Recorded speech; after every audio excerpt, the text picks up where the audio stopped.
And welcome on in, everybody, to the Check Your Brain podcast, wherever you are watching or listening to this. And when I say listening to it, not just on my Patreon, I was going to do this as maybe a Rumble podcast and then on my Patreon. But you know what? As my gift to you between Christmas and New Year's, and of course, Kwanzaa, I got to mention Kwanzaa, our great First Lady, Kamala Harris, wished everybody Kwanzaa.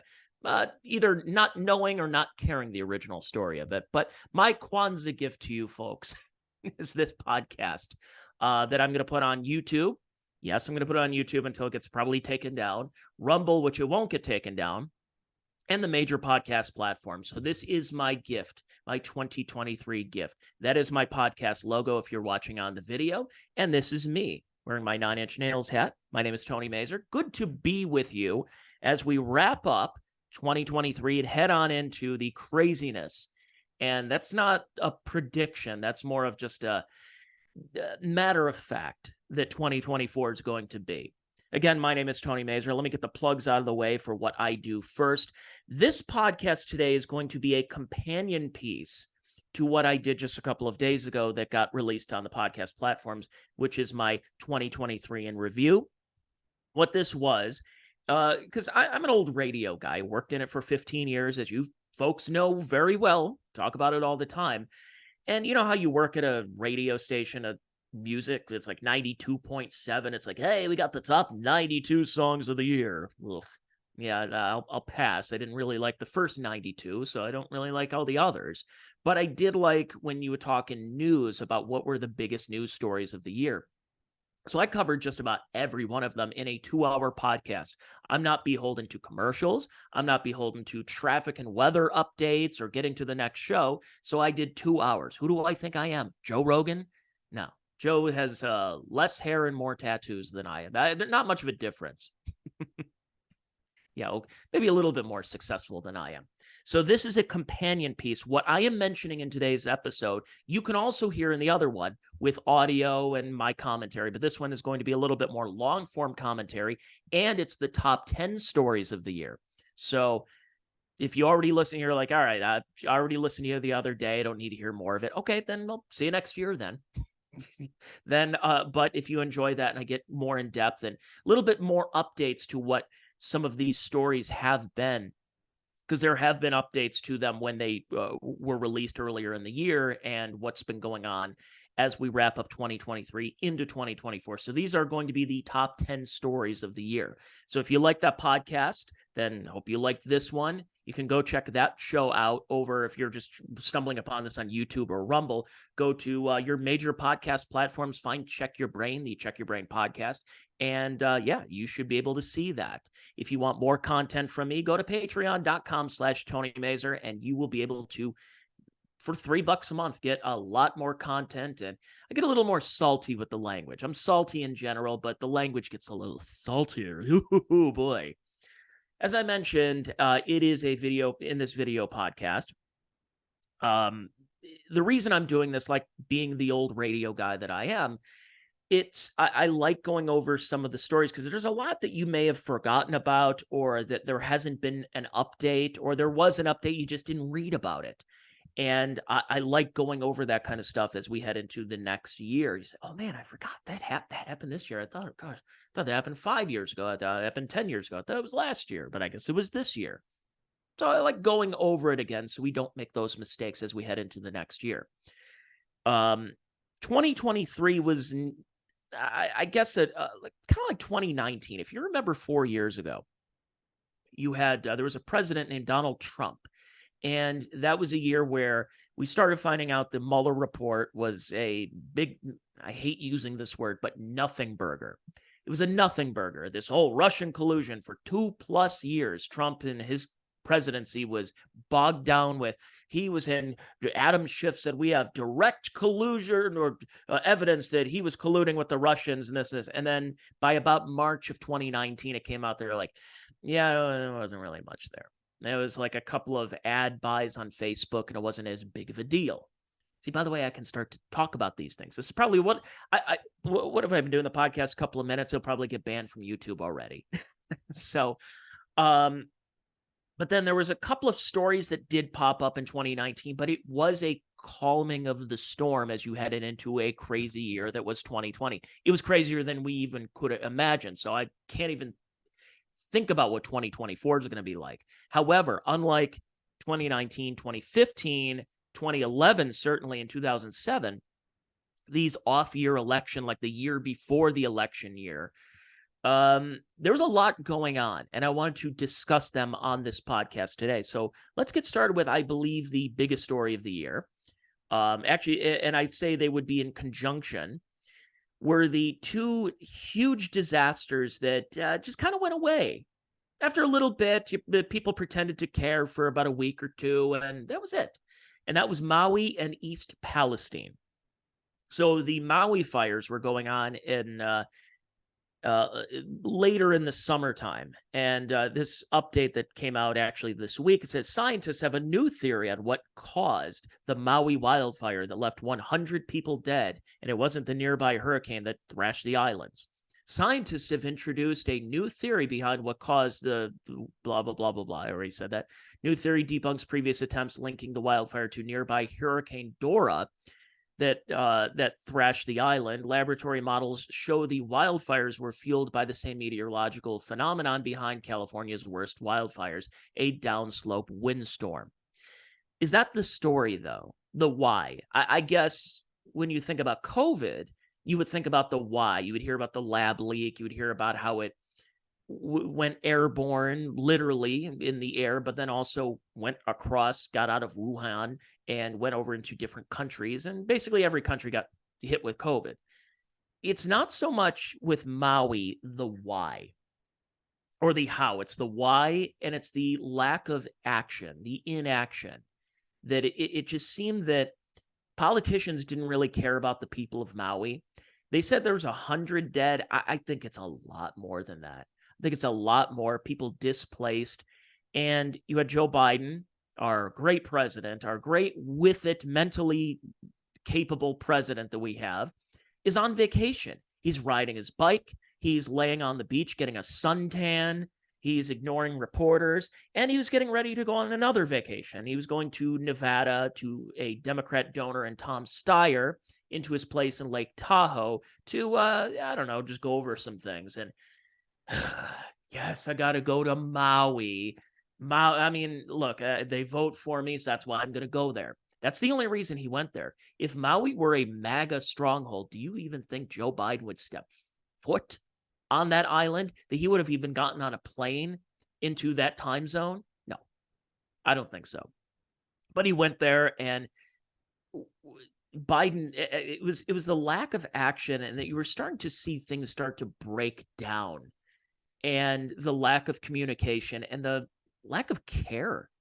I mean, you were hearing stories about how there are people who are still waiting for payments.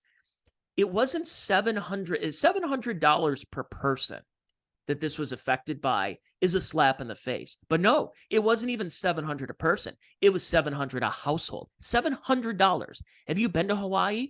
I haven't been to Hawaii, but I have some really good friends who went there for their honeymoon. $700 is like one meal. It's not even sometimes it's not even a full grocery trip.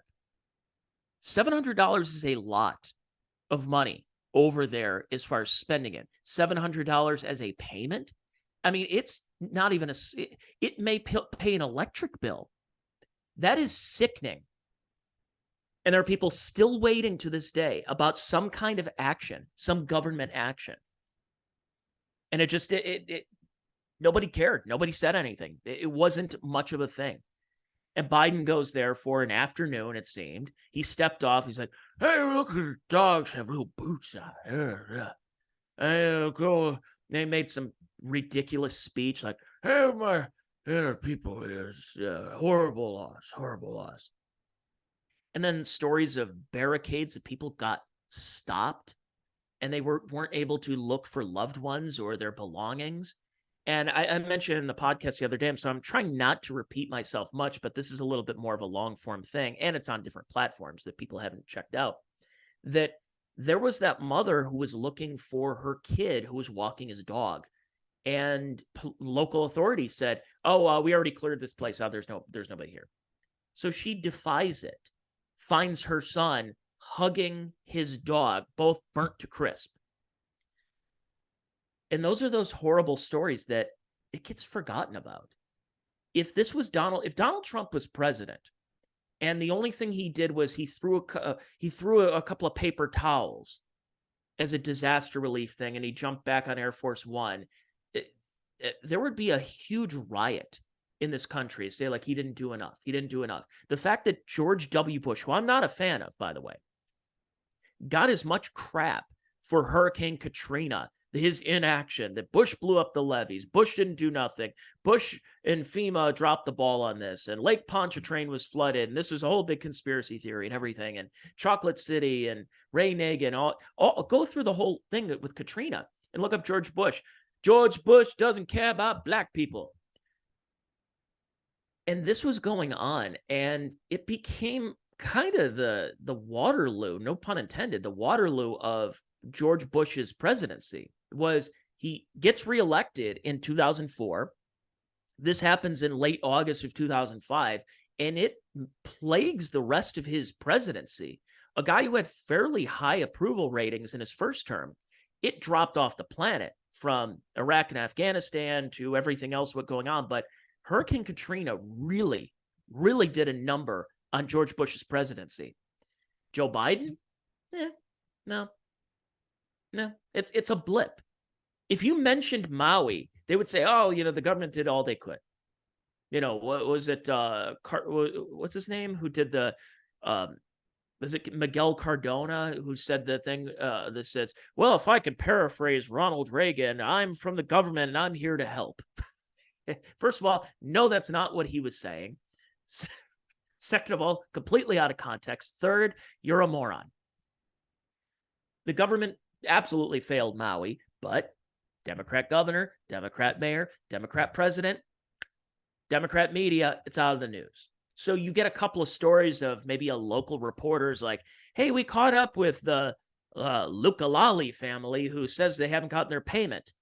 And it's not, CNN's not picking it up. Wall Street Journal, New York Times, even Fox News, they're not even mentioning it. Maui was out of the papers. And especially by the time you got to October 7th, anything from my next story, which is related to this one, it's in my top 10 of East Palestine, it all went out the window because the focus went, even Ukraine, another story I'll get to this year in this podcast from this year, is that all went by the wayside as soon as October 7th happened. So anything leading up to that, thrown out the window. It's like the year 2023 it was in two parts. It was January 1st to October 6th, and then October 7th on. And everybody's going to remember what happened since October. I understand, but let's keep our focus here, folks. That's kind of what I'm talking about here in this podcast. So the next story, of course, is East Palestine. And Maui was back in August. This one was in early February. And what was sickening about East Palestine, not just from the fact that I live about an hour and 20 minutes from East Palestine, Ohio. I've been to East Palestine. I've driven through there. But we started seeing these mushroom clouds happening in this town. And you started seeing it on Twitter and a couple of places like, why is no one talking about this? There is a massive fire. There's massive smoke. People can't drink their water. And it took well over a week and a half, maybe almost 2 weeks for anybody to discuss this. This happened in early February. We started hearing reports, finally, local, I will grant here in Ohio and in Pennsylvania, local news picked up on it. It didn't go national until around Valentine's Day. So it was almost 2 weeks that this had happened. So East Palestine's still a mess nearly a year after train derailment poisoned the town. The story that highlighted America's crumbling freight lines is not over yet. This was published today when I'm recording this on December 27th.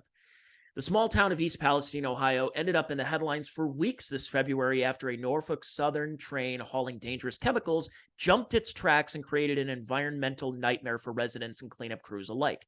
After almost a year, things are not much better in East Palestine. Residents say they're still dealing with hazardous chemicals in their water, strange smells, and health problems after the February 3rd derailment sent burning toxic vinyl chloride into the air. Now it seems federal, state, and commercial interest in cleaning up the small community is just waning. One woman who's been active in seeking justice for East Palestine told Fox News the community feels betrayed. So, yeah, this is a story that went away pretty quick. It was covered in local press, but by March, it was done. We focused on Scott Adams saying something on a podcast.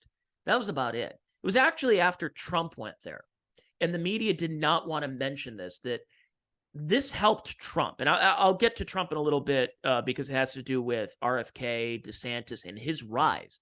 Because if you think about when I'll get to that. I want to focus only on East Palestine right now. So why was East Palestine a big story? Well, this was a story that dealt with a company that had this happen and the lack of government action, just like with Maui. And it took how long for anybody to even discuss this? The only person on the ground, it seemed like, was Senator J.D. Vance, previous guest, two-time guest of this podcast. J.D. Vance was there, and he's like, he's holding up going up to a local creek and saying, would you drink this water? It looked like there was film on it. It was sickening what was going on in this town. And why wasn't it mentioned? Why is it out of the news already? Because of it's middle America. And these media outlets are New York, Los Angeles, San Francisco, Chicago. Even though Chicago is technically middle America, if it were up to journalists, if it were up to the coast, Chicago would be annexed. They would see if they could take kind of like that Bugs Bunny thing where he's cutting off Florida, that meme, and move it to the coast. They would love that. Chicago is not like a Midwestern town. If you're talking about Chicagoland, maybe, but downtown Chicago is not a lot different from what you would see in not Washington, D.C., Philadelphia type. Chicago's an outlier. But media, they tend to be from the coast. And there's an elitism problem that happens in these areas. And the reason they didn't want to cover it, that ABC News, they didn't want to send people there. There's no hotels, no really nice hotels. It's like, this is just middle America. There's churches. There's McDonald's. Ugh, who wants to go there? See, where can I get dim sum? Where can I get some Thai food? Like, do you have good Thai food? No, we don't have that here. Yeah, a bunch of redneck hicks. Yeah, I don't want to be here. How far away is Pittsburgh? I'm sure there's a decent hotel there somewhere. Oh, Pittsburgh's still an hour or so away? Oh, geez. They didn't want to cover it because it's middle America. It's quote unquote what they believe MAGA country, not downtown Chicago at 2 o'clock in the morning in January of 2019, Jussie. It is MAGA country. They voted overwhelmingly for Donald Trump in 2020. And guess what? They will overwhelmingly vote for him again in 2024. They did not take the vaccine by and large. I think it was well over 50% did not take the vaccine. And a lot of places that they weren't abiding by quote unquote local health ordinances set up by Columbiana County. So why didn't Joe Biden go there? Why did it take Pete Buttigieg to get figuratively cucked by Donald Trump in order to go there? Because if Trump did not go to East Palestine when he did in February 2023, Pete Buttigieg wouldn't have been there with his out-of-place hard hat and his high-vis vest.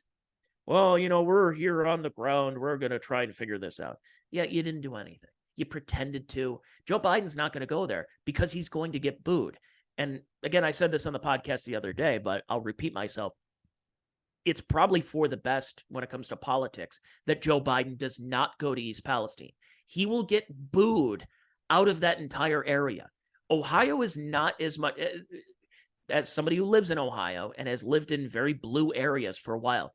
There's a couple of splotches of blue. There's Cleveland, there's Columbus, there's Cincinnati, there's Toledo, there's the college towns, there's Athens, there's Oxford.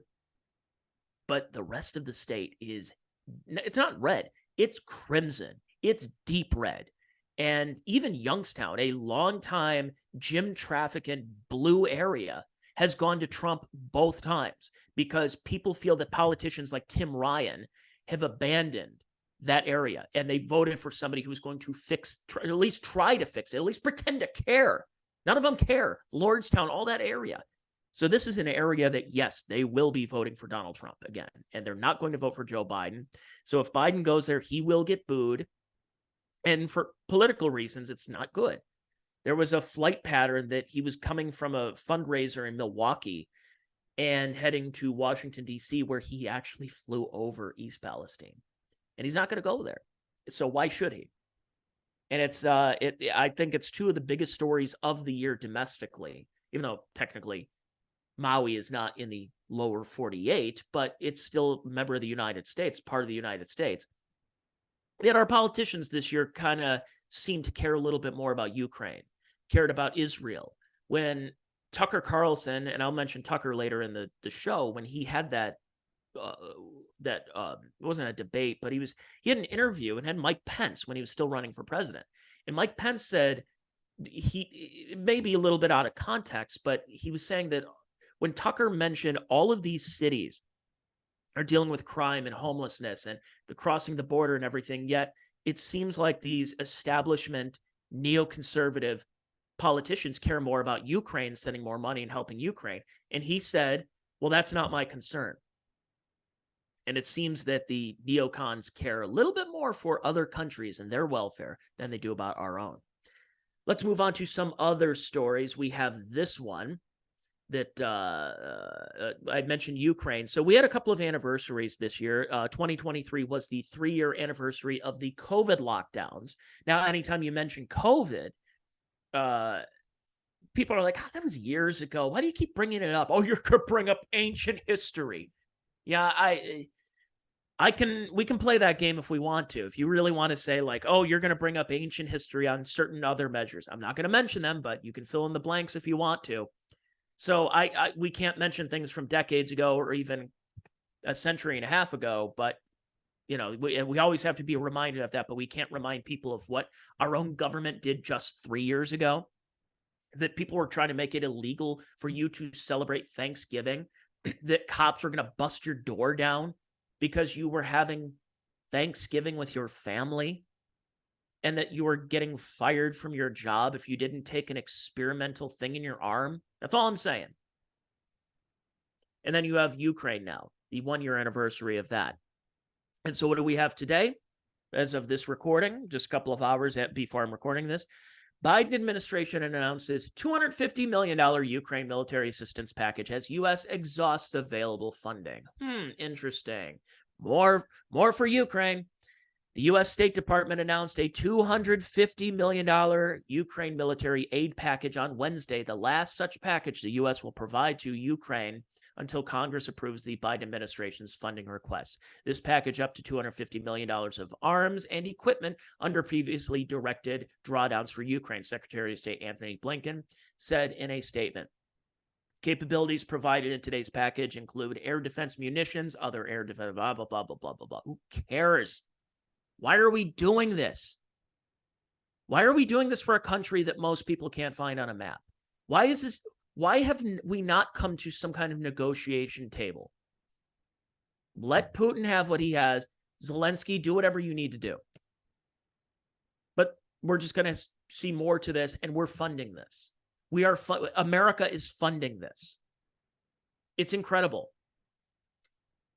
But I think one of the big stories coming out of this has been Americans' unwillingness to support this. So you're going almost 2 years now that this war has been happening.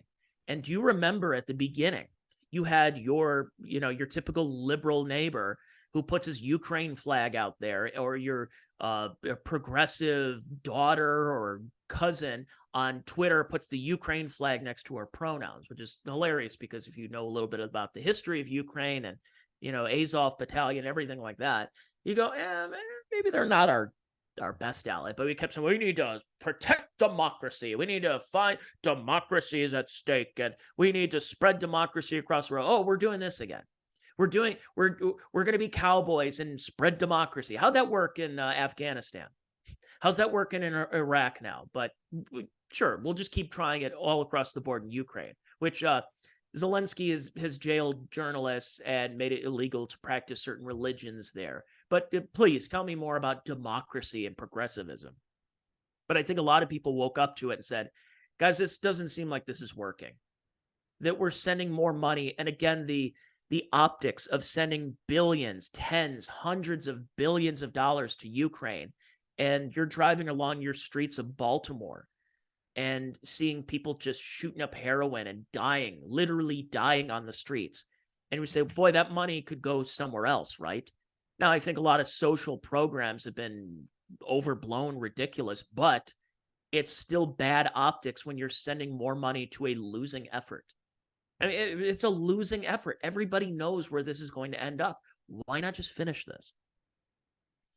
And I mentioned about Fauci and COVID. It's funny because I looked up Dr. Fauci on Google News, and I'm not really seeing any updates of what's Dr. Fauci doing. What's he doing? He's just getting awarded for something. And here's Peter Hotez has this and this. And Dr. Fauci delivers inconvenient truths to world leaders from the BBC. Okay. And yeah, I mean, there's some things, the atrocious ethics of Fauci's lockdown defense, but there's really nothing new on Dr. Fauci. And why did I put him in? Why didn't I put COVID or anything else like that?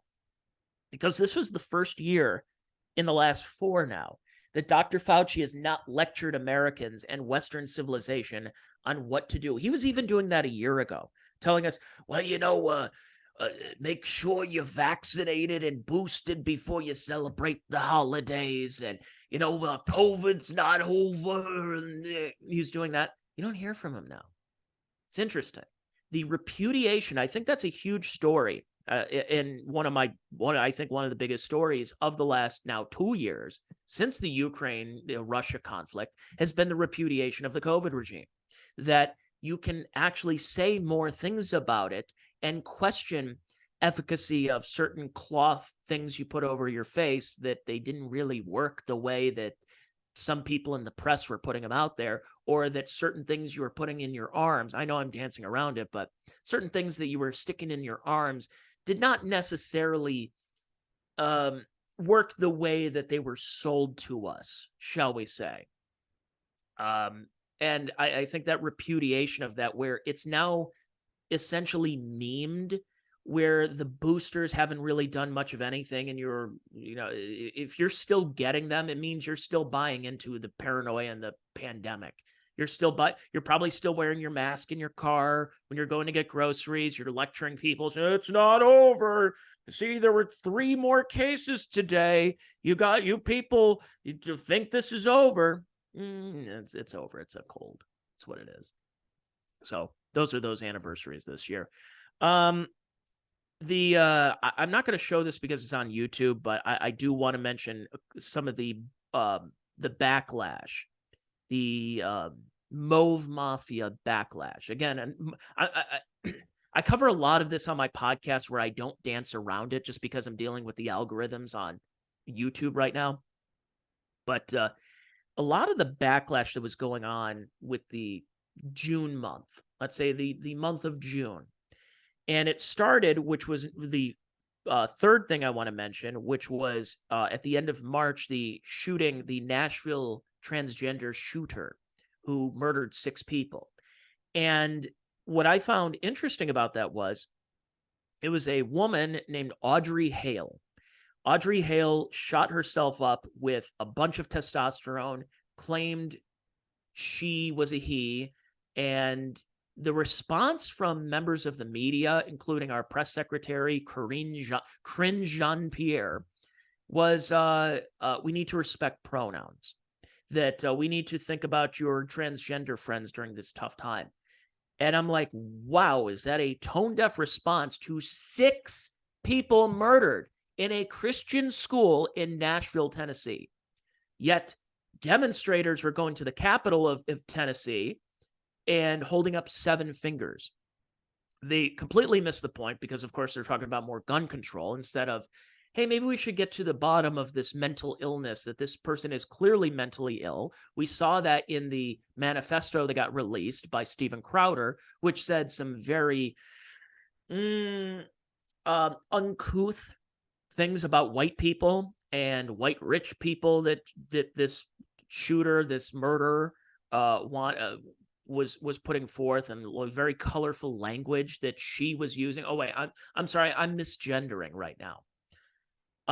And the fact that I'm seeing people in the Capitol, the trans activists, holding up 7 fingers, saying there were 7 victims of this, meaning the 7th one was the shooter because she was trans. And we don't know what she went through that it got to such a horrible thing. But you know what? She's still a victim because she's of a certain class. And I just found that to be very disgusting. And that was leading into a lot of the backlash, which I think is part of the bigger story with Dylan Mulvaney. Dylan Mulvaney. Now, again, this is another topic I mentioned a little bit more in depth on the podcast on Wednesday. Dylan Mulvaney, the Bud Light backlash there towards that was truly fascinating. Now, I'll look it up because I want to see if there's any update right now as I do the podcast here. Yeah. Well, no, I could just talk about it a little bit. Sorry, I'm just doing this on the fly. But there was a culture war shift right now. And remember, when your progressive friends accuse you of participating in culture wars, it basically means, oh, they're hip to what we're doing. They're hip to what we're pushing right now. So for many years, Target had been doing the Pride Month stuff. And it's not just, hey, I'm gay, here's a rainbow t-shirt. It's, here's my trans kid, and pushing this forth. And not only that, it's not just in any part of the store. It was the first thing you saw when you walked in. My local Target had that. The first thing you saw when you walked in, other than the shopping carts, was Pride this, Pride that, Pridey, Pridey, Pride, Pride, Pride. And I remembered looking at people. This is just anecdotal, but they would look and they're like, they're moving on. You didn't see people really looking at that because these are normal people at their local Target just trying to shop for non-name brand shoes and I don't know, a DVD player if they still existed. It's like, that's all it was. And there were a couple of calls in the past couple of years for boycotts, but conservative boycotts didn't really do much until Dylan Mulvaney. And so of course, Dylan Mulvaney is a gay man who's now cosplaying as Eloise, as a young girl. And I think one of them is he's in a bathtub, which, and Bud Light congratulated him. The White House congratulated him as well, and so many other people on 365 days of being a woman. He is a trans activist who got really big and bored during COVID, went on TikTok and started posting videos of, hi guys, this is day 3 of being a woman, and I think I got my period. No, you didn't. I'm already going through mood swings. How is that not woman face? How is that not offensive to? How aren't there more women that are upset by that? This is a guy who's cosplaying as a woman and going through every female stereotype. I mean, has been almost every kind of woman now, where he was dressed like Audrey Hepburn and now is doing Dolly Parton videos on TikTok for Christmas. It's like, who else are you going to be? Are you going to be Elvira next with your fake bosoms or whatever? There was a big backlash towards it, but it wasn't necessarily towards Dylan. I think people were kind of creeped out by it, but it was more so somebody needs to give a middle finger to Bud Light and to Anheuser-Busch and to InBev, because there was that marketing executive who came up with the whole subject of, hey, let's give a can of Bud Light to Dylan Mulvaney. And it wasn't so, because I truly believe there was going to be a whole campaign that you can go to your local beverage store and get Dylan Mulvaney cans if there wasn't this backlash. They had to back off, say, no, it was just a gift. Because that's what, as everybody who's hung out with flamboyantly gay men and trans people, they love Bud Light. I'm telling you, if there's anybody, forget the truckers and the steel workers and the construction guys who get off of work. They worked 8 to 12 to even 16 hours. They get off their shift. They go to the local bar. No, they don't crack open Bud Light. It's the gays. The gays and the lesbians drink the Bud. No. If you ever been to a bar, that's what hit them, is the people who ended up boycotting are the ones who drank it. Funny enough, you didn't see more gays going like, look at my Bud Light. You even saw it in the video of Dylan Mulvaney going like, hi guys, I got Bud Light here. It's delicious. Oh, this is great beer, I'm telling you. Bitter beer face. It's like, no, he doesn't like beer. He likes cocktails, if anything. Maybe take out the never mind. Moscow mules, who knows? Margaritas. I don't think Dylan is a big beer drinker. I'm a beer drinker. I don't even drink Bud Light.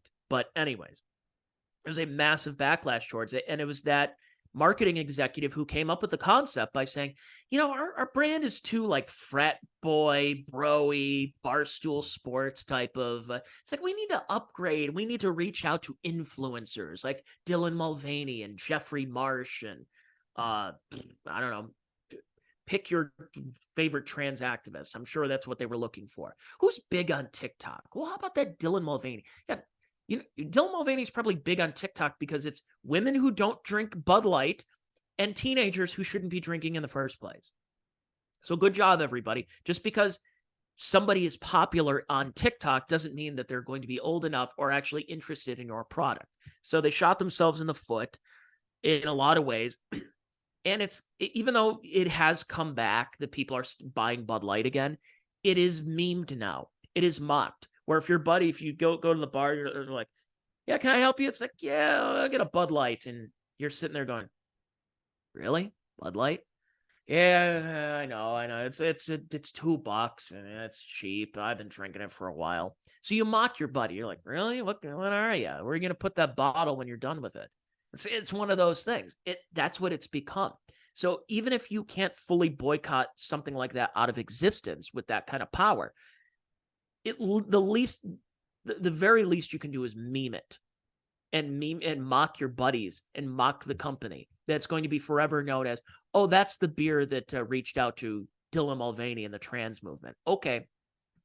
And then, of course, which I'm not going to show the video just because I don't want getting bumped off of YouTube or anything, but that trans activist who went to, and I covered it the other day, who went to the White House, met with Joe Biden, met Jill Biden, Dr. Jill, I should say, and took his top off, showing off his new breasts with others who have also gone through what's called top surgery.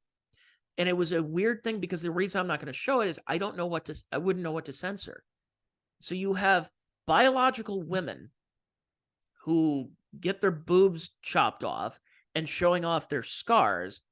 That's not edited because there's no breast tissue there, but that's actually a female breast there, a biological female breast you're showing. Yet the man who got implants is covering his nipples, but you can't show it because those are like full breasts now. But wait a second, but those aren't nobody knew. It was confusing, but that was going on the lawn. It was celebrated. And it's not just celebrated at fringe levels of pink news, of certain heavily online transgender stuff on Reddit. No, it's celebrated by the White House. The highest levels of power were putting Pride Progress flags and trans flags on the White House. On the White House, flying them at U.S. embassies. This is international now. These are our greatest exports. As I said in the podcast the other day, I know I'm trying not to repeat myself and going into different details of what I'm saying, but really, United States stands for usury, sodomy, and abortion. USA, USA, US friggin' A. So those are 4 things. So I mentioned the East Palestine and Maui is number 1. The anniversaries of Ukraine and COVID at number 2. The trans shooting was number 3. And the boycotts and the LGBTQ backlash is number 4. Number 5. So let's go to Israel, of course. And it's not so much what happened in Israel because just like everything else, you get attacked in a different country. And we don't mention them a lot, but because we have a lot more allegiance, there are quote unquote greatest allies and all this talk about Hamas. And I think what's been fascinating has been the protests across the United States from people who have no idea what's going on over there. And you have these pro-Palestinian, the reason they look at Israel, why they hate Israel, is they look at them as the ultimate white people, the white supremacists. Is, oh, they look white. They may have a different religion, and they may have like a different physiognomy as far as their noses go and lips and whatever, but they look like white people. And I'm on the side of people who are against the white people. So I will support the brown people with the turbans, with the hijabs. So that's what happened. So you have these moron college kids who have no idea what they're talking about. They have no idea what from the river to the sea means. They have no idea. They're ripping off pictures of missing Israelis. What are you doing? Now, I don't necessarily understand why you're posting pictures of missing Israelis in Wichita, Kansas. I don't think they're really in that area. It doesn't really make a whole lot of sense. I get raising awareness, but my goodness, seeing the how cavalier people are about this. But at the same time, it's you're seeing a little, Israel's obviously not playing, again, this whole podcast, I'm trying to choose my words carefully that I wouldn't normally do when I'm on Rumble or my Patreon, but Israel's not really the Boy Scout that everybody wants us to believe it is in this case. However, it's not so much that I'm interested in what's going on over there. I'm interested in what's happening here.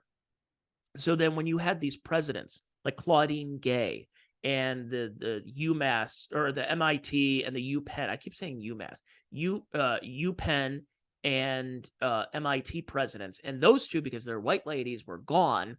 Claudine Gay, who is a DEI, ESG, CRT, just insert your favorite acronym. That's why she still has a job. That's why she had a job. And there's all these reports, like there's a new one that came out that she's about the plagiarism, that she's essentially plagiarized her whole life. That's why she still has the job. So Harvard President Claudine Gay faces new charge accused of mishandling research. Interesting. The president of Harvard University, Claudine Gay, is under increasing scrutiny over academic credentials after a data expert questioned the validity of the research that helped her secure tenure at Stanford. Gay, who became president in July, has faced criticism for her handling of the Hamas attacks on October 7th. She was accused of being slow to denounce the students who defended the terrorist attacks and slow to condemn anti-Semitism on campus. Her academic record has also come under fire with allegations of plagiarism, and on Tuesday, a data analyst challenged her statistical methods. It was revealed that she has declined to share her data with some researchers or with other researchers, which is considered a breach of academic norms. So yeah, this has been going on, and they're finding out that even she's plagiarizing acknowledgments. How crazy is that? She's just lied about everything. But she's going to keep her job because she's a Black woman. And that's what we have essentially seen. And it really is, if you think about it, is the bigotry, soft bigotry of low expectations. Is, well, we can't fire her because the reason we are here and the reason that she's here is because of DEI, diversity, equity, and inclusion.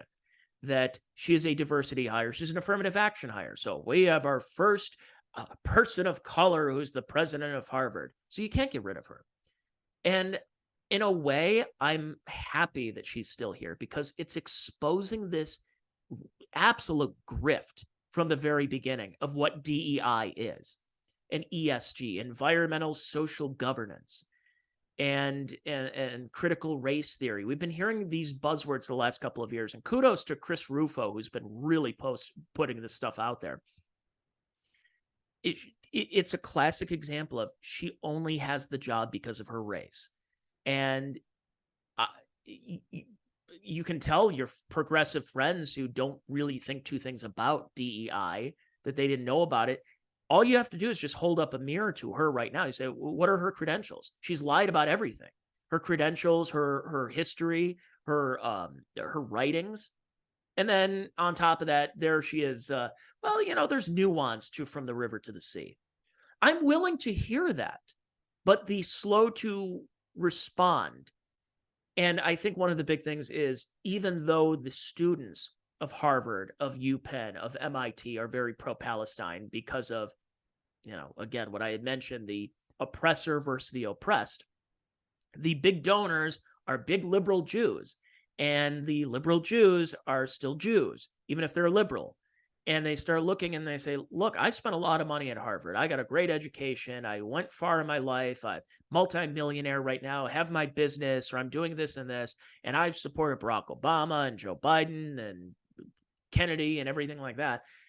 Yet you're supporting people who are calling for my own death, my own genocide. What the heck? What's going on here?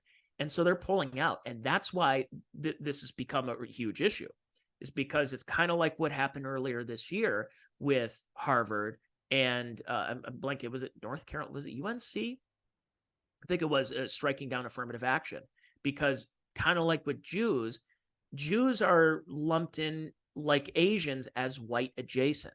So when the Asians started saying, wait a second here, I had perfect scores on my ACTs, my SATs, my whatever score to get in here, and you're taking less qualified people because of DEI, because of ESG scores, because of critical race theory.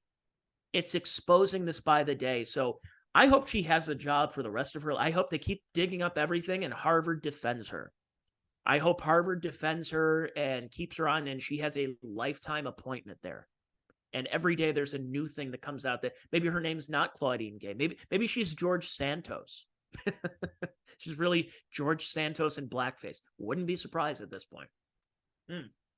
Speaking of Republicans, feckless Republicans who dumped George Santos to the side, goes on to my next thing of the presidential race on the Democrats and Republicans. So the Democrats know that you have Joe Biden's going to run for president again. In my opinion, if you were to ask me who's going to win the election next year, it's going to be Joe Biden again. Absolutely. I think they're already, and we'll get into the Trump thing here. Actually, you know what? I could probably look that up. Well, I'll probably bump that up as to the next thing about the Colorado Supreme Court. But they keep mentioning Gavin Newsom, mention Kamala Harris. They mention who's going to be on the bench, who's the next person for the Democrats. They're going to have some questions, but they have to go with Joe Biden. And I truly believe, I posted this on my Getter account recently, there's criticism on both sides of how Joe Biden has handled Israel and Palestine, and that he's been what's called both sidesing this.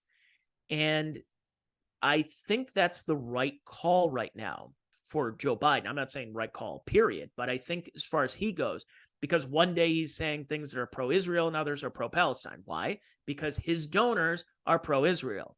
His support base is pro-Palestine. So if he both sides this and keeps talking about white supremacy being our biggest threat, well, pro-Palestine, I would say left-wing Jews and left-wing Palestine supporters, their common enemy right there is white people. So may as well just keep banging the drum of white supremacy, and that's probably how he can get reelected. So I think he will get reelected. I don't know if he'll serve the whole term, but who knows? I know a lot of people are doomsaying and are thinking that Biden's, a step away from falling and breaking a hip and being out of it. But I think they're going to try and keep anything they can, even if they have to bubble wrap him. So in 2023, I thought at the beginning of the year, in November of 22, Donald Trump announced that he was running for president again in 24. And his announcement was very lackluster. His campaign was very lackluster. At the beginning, it just seemed like he was a one grievance after another. And this is a president who put Operation Warp Speed and was proud of the vaccine rollout and everything. And he started getting booed at his rallies because people don't want to hear that stuff. So I thought, I'm like, is the Trump movement done? Has it shifted? Are we in a different new direction right now? I think things changed around East Palestine, is that Trump went there.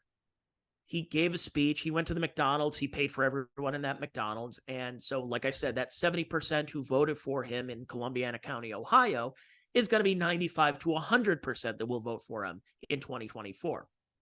And Trump started saying and doing, I guess, better things over time. and was attacking Ron DeSantis. And everybody knew Ron DeSantis was going to run for president at some point. And as somebody who's been to Florida for essentially all of my vacations the last couple of years, I think what Ron DeSantis has done with Florida is incredible. It's been fantastic. And again, I was in Florida the day Trump announced. I wasn't at the rally, but I was in South Florida day Trump announced in November 22. And I'm just like, I don't know, man. The governor of the state I'm in right now probably should have a better shot. So what happened? What is going on? I actually saw, I went to a DeSantis speech. I did see him back in April. There was a lot of braggadocio with it. Very Trump-like, like, I did this and I did this for Florida and I did this and I can do this. But he was putting his book out. He had a book that came out in April that, okay, sure. But it wasn't, he wasn't running yet. And eventually by summertime, he did announce that he is running for president. Well, how did the best governor in the country, who defied a lot of the COVID stuff, end up basically coming in third now and fourth? Like, he's behind Nikki Haley and in some polls behind Chris Christie and Vivek going in towards Iowa and towards New Hampshire and South Carolina. How did it get to this point? How did his campaign falter? I think a lot of it is he doesn't really, I don't want to say he doesn't stand for anything, because I think partially a lot of his support base, his very online support base, has turned a lot of people off. But I think a lot of it is it feels like he's a man without a home. That you can either be somebody who, because what's going to happen if Ron DeSantis announced today that he's dropping out of the presidential race? Where does his support go?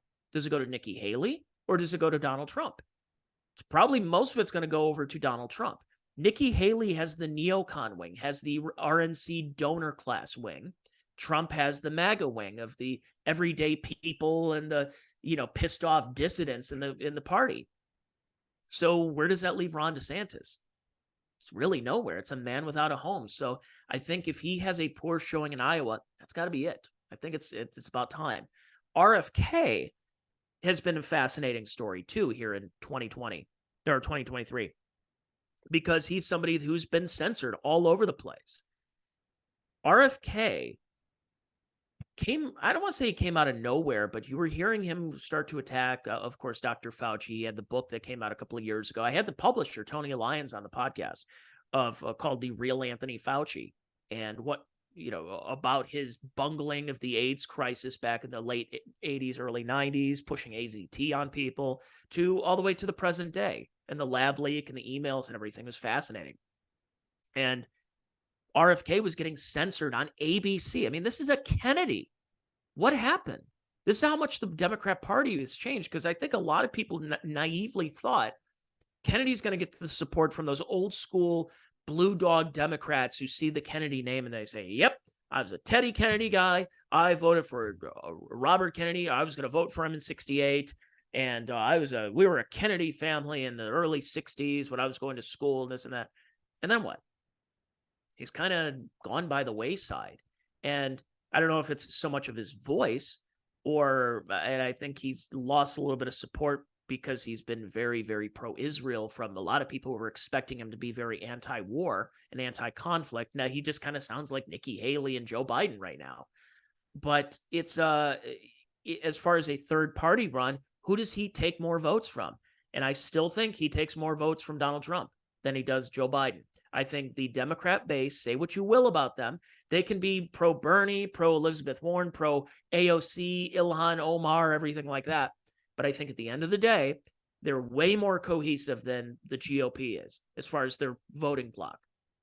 Because GOP has traditionally been, you're either like a Pat Buchanan, Ron Paul type, or you're a Dick Cheney, George W. Bush neocon, or you're a this or you're a that. I'm an independent, I'm a conservative, I'm a paleo, I'm a libertarian, I'm this and this.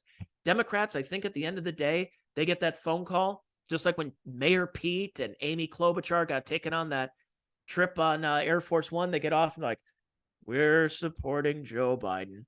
It's like come on, Bart, say the line. We support Joe Biden for president. That's what'll happen. They're way more cohesive. So I think he takes more. So even if you were an old school Kennedy guy, you're probably going to lean towards voting for Joe Biden once again. Let me see. How many more stories do I have here? Okay, yeah, I'll run through these a little bit quicker than I have throughout, because I'm going to wrap up the podcast here in a little bit. Elon Musk. I think this is one of the biggest things, and I'm not being hyperbolic about this. Elon Musk buying Twitter is the biggest thing to happen to free speech since probably the Bill of Rights. And I am not being facetious. I'm not being hyperbolic. I mean that, because in a time when these social media companies, the YouTubes, the Facebooks and Meta and Instagram and TikTok, are censoring you for, again, COVID misinformation, disinformation, questioning election results, everything like that, Elon Musk buys Twitter for $44 billion back in 2022, and has, of course, changed the name of Twitter and turned into X, and I'm still calling it Twitter, but and I think he knows that everyone still calls it Twitter, but you can have these conversations again. The people with blue check marks are, those old school ones where they got it because they worked for a company that knew somebody at Twitter who gave blue check marks to accounts with 100 followers. This was before. Well, see, no, he's an engineer and a board op at a radio station. Really? Well, no one knows who he is. Well, this guy does blogging for a local newspaper, so he gets a blue check mark. And people started using that blue check mark as a form of clout. Well, I don't talk to anybody, you peons, you unwashed masses with your non-blue check marks. Well, now you can pay for a blue check mark, and you can post longer form content. You can post videos like this one, and it's great. It's wonderful. And now we can have conversations. We can notice patterns. We can discuss things that just 2 years ago would get you bounced for a day, for a week, for a month, for a year, forever on Twitter, when Yoel Roth and the Indian lady who was on Joe Rogan and Jack Dorsey and all the other feds, the former CIA feds who were working for Twitter and having their own Slack channels. Now you can have these conversations, and it's wonderful. So yeah, I think social media in general took off with AI. You had the crackdowns with AI. One of my favorite stories, I don't know if this was late last year, if this is earlier this year, but that story where they went to ChatGPT and said, I think it was either, if you're going to go hungry, if you can solve world hunger or end all the wars, but the only thing it was another one that there was a nuclear bomb that's about to drop, and the only way to stop the bomb from being dropped is to say a certain racial slur against a certain group of people. And they put that in there, and they said, is it acceptable to use that slur if it means it saves billions of people? And the ChatGPT said, it's never okay to use that word. And that's when you're like, they got a hold of the AI. That needs to get changed. And then Threads. Oof. You want to talk about a bomb. I mean, what Google Plus was a bomb. This was a bomb of all bombs. And they made it was supposed to be a backlash. It was Meta's version of Twitter, that you were going to go on Instagram and you were going to have this Threads account and you could tweet nice things. See, it's nicer Twitter. It's better. Ron Perlman, the guy from Beauty and the Beast and Sons of Anarchy. Oh, I'm getting out of Elon's apartheid Elon. I'm getting away from him. And I'm going to Threads. See you haters later. Well, guess what? Ron Perlman's back because Threads sucks. It was terrible. I think they paid, quote unquote, left-wing influencers to go over to Threads and say nice things about it. So it turned into nice Twitter. It was, what's your favorite shampoo brand from the 1990s? Or here's more things about COVID than vaccine stuff. So it's like government-approved talking points or nice BuzzFeed listicles is what Threads was. And everyone just kind of went, that's nothing. No, not enjoying this. Leaving. Goodbye. So for as much as people ripped on Elon Musk and the Twitter, I think Twitter is as good as it's been in well over a decade, since at least 2011. Twitter, you can actually have conversations again, long form conversations now too, because you don't have to be beholden to the 280 characters. And yeah, that's nice. It's nice to talk to people, isn't it? Very nice. I won't go long on this one, but this one happened almost as soon as the calendar struck 2023 was Damar Hamlin. You want to talk about conversations that you couldn't have before of like, did he or did he not take a certain thing in his arm? And is that what caused his heart to have an issue on the field? They were saying, is Joe Flacco going to be the comeback player of the year? Look, as a guy who lives in Cleveland, has been following the Browns, yes, it's a great story to see Joe Flacco take the Browns into the playoffs after the whole Deshaun Watson debacle. Deshaun Watson, who has a bum shoulder, 2 bum knees, and sexual harassment allegations and lawsuits up to his ears. And he's hurt for the rest of the year. So I like the story that the Browns are going to make the playoffs with Joe Flacco, who was sitting on his couch a month ago. And here he is at 38 years old, just slinging the ball up and down the field. And it's great to see. And Amari Cooper's having a great season. Under normal circumstances, that's your player of the year. Or you can have a guy that basically is dead on the field, got revived, and now he's playing. I think that's more of the comeback story. It's like when I've heard so many years of people saying, I think when Tiger Woods came back and won the Masters that one time, that after all those years, after 11 years without a major, that Tiger won. That's the biggest comeback ever. And I'm thinking, or you could have Dave Dravecky, who had a tumor in his arm that they took out and they said he would never pitch again. And then he comes back and he pitches again for a start and a half until his arm broke and they found out that he had cancer and had to get his arm removed. Dave Dravecki's a better comeback story, but this one's a pretty good comeback story too. Let's see, a couple other things I mentioned about social media, and now you have Tucker Carlson. So here's the thing about Tucker. So it says former Fox host Tucker Carlson is launching his own streaming network with interviews and commentary. He's been doing this on Twitter since he got the boot from Fox News. So why did he get the boot from Fox News? They say it was collateral. Some say it's collateral damage. And it was part of the Dominion lawsuit that they're like, all right, and you have to fire Tucker Carlson. Because it's not like his ratings were bad. Tucker Carlson had, in the modern age, and now that we have internet and everything, and, you know, I know Bill O'Reilly had big ratings, and Sean Hannity and Combs did at one time too, but people watch Tucker. They love it. He was the star. I mean, he was the absolute biggest thing in cable news. His first 10 minutes of his monologue were instant. You had to watch that. Who cares about the rest of the 50 minutes of the show with the interviews and stuff? You had to hear his monologue every night. It was just fascinating what he was able to do. And then he gets the boot. Why did he get the boot? Well, I don't think it's as much Dominion as he started questioning the January 6th stuff. And another thing that could get me booted off of YouTube here. What he was having the extra hours that we didn't see. And you heard everybody from Chuck Schumer and Adam Schiff and Jamie Raskin say that Tucker Carlson is cherry picking. He's cherry picking things from these. And really the answer is, no, you're cherry picking. You found what were perceived violence or whatever out of tens of thousands of hours and angles. And you found a couple of things. You found a guy with a horn hat sitting on Nancy Pelosi's desk. You saw a guy picking up a lectern, and you saw a grandmother with a MAGA hat and an American flag that probably wasn't from America. That's about it. Really not too much. Oh, there was a broken window. Oh, there were things. Okay. Well, then Tucker started mentioning Ray Epps. And that was a big no-no, because the only time you're supposed to mention Ray Epps is not the fact that he was telling people to go into the Capitol. You have to mention him as he got caught up in the nonsense and everything, but he's not about that life anymore. And he isn't like that he's being called a Fed. And he isn't like that that Tucker Carlson and Fox News and all these other podcasts are mentioning his name. How dare you? And he gets glowing interviews on 60 Minutes.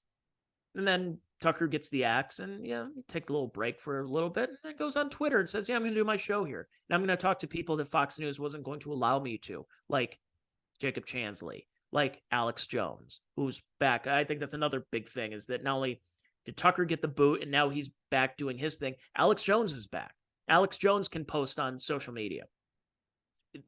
I wondered if he was ever going to be back because Elon said he didn't like the Sandy Hook thing. He said he wouldn't let him back on. But Alex Jones did appeal and he's back.